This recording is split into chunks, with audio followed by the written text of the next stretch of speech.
এই যে ভাই, আপনি ডক্টর মহিমের বাড়ি কোথায় বলতে পারেন? হ্যাঁ, কোথায়? আমার দু চোখের মধ্যে তো সমগ্র মীরবাগের ছবি। হ্যাঁ? আপনি মহিম ডাক্তারের বাসাটা খুঁজে নিন। হ্যাঁ?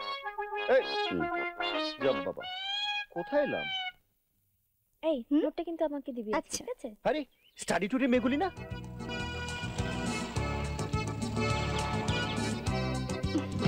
Excuse me, excuse me.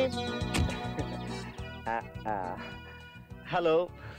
আরে আপনি এদিকে কোথায়? ইয়ে, একটা কাজে আপনারা আমার একটু উপকার করতে পারেন?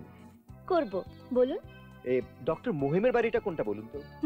ও, অরিজিনাল নাম ঠিকানা সংগ্রহ করে ফেলেছেন? হ্যাঁ, ইয়ে ঠিক বুঝলাম না। আপনি মিতুদের বাসা খুঁজছেন তো? মিতু? হ্যাঁ, মহিম আঙ্কেলের মেয়ে। আচ্ছা, হ্যাঁ হ্যাঁ। এই রোড ধরে সোজা গিয়ে হ্যাঁ। বামে যে প্রথম বাড়িটা পড়বে, দোতলা বাড়িটা, হ্যাঁ। সেটাই।